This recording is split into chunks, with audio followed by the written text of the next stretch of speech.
tu fais quelque chose qui est peut-être un peu moins populaire chez les Camerounais. Ouais.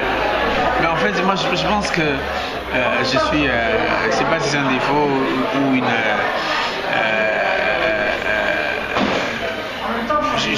J'essaie d'être ambitieux, hein. C'est-à-dire je me dis, ok, je chante en langue bassa. Déjà au Cameroun on a un problème, on n'est pas comme au Mali, au Sénégal, où c'est le Wolof, au Mali où on a le Bambara, chez les Congolais on a le Lingala, que tout le monde comprend d'abord, ensuite il y a des petites langues. Nous on a 260 langues, on a le français et l'anglais.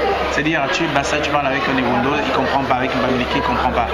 Donc à ce moment-là tu te poses, comment faire, moi je chante en langue bassa, comment faire pour me faire comprendre, comment faire pour pouvoir vendre ma musique dans le monde entier, parce que pour moi le Cameroun c'est bien, super, j'aimerais que mes compatriotes écoutent et aiment ma musique, mais mon ambition c'est de faire écouter ma musique aux États-Unis. Chez nous quand j'étais au Cameroun j'écoutais du Marvin Gaye, j'écoutais des musiques qui me venaient des États-Unis. Pourquoi pas l'inverse? Pourquoi les Américains n'écouteraient pas ce qu'on fait là? C'est des humains comme nous. Et moi à partir de ce moment là ma démarche est d'essayer de trouver une alchimie qui va faire que ma musique ne leur paraissent pas trop, ne paraissent pas au monde entier hyper complexe, parce que ils n'ont pas. C'est comme la cuisine, hein, c'est-à-dire s'il y a des mets traditionnels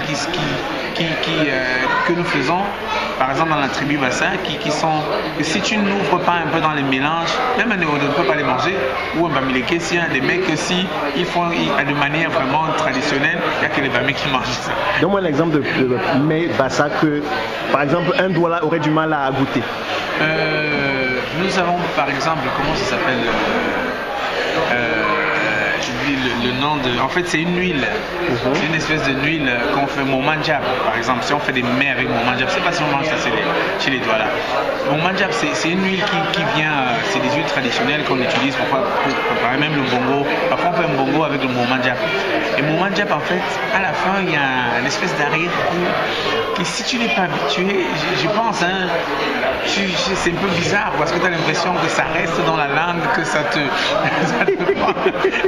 même pas s'habituer, c'est ça quoi, c'est bon, quand c'est comme ça, c'est ça, il faut qu'à la fin tu aies l'impression qu'il y a des choses qui sont restées, qui te pressent la langue et tout. Donc c'est des bouffes comme ça.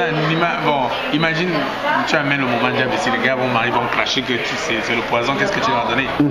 Or, comme dans toute la cuisine, même dans la cuisine française, hein, c'est pareil, c'est-à-dire leur cuisine, ils essayent de faire machin, la cuisine chinoise, d'être que ce soit accessible à tous. Et moi dans ma musique c'est ce que j'ai essayé de faire. Je me dis ok, mon ambition c'est de me faire écouter ma musique au monde entier.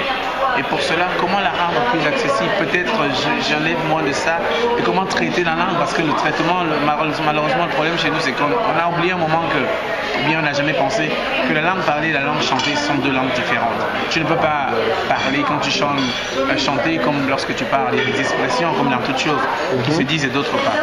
Et donc ma démarche a été d'essayer déjà de travailler la langue de toute manière qu'elle soit plus chantante.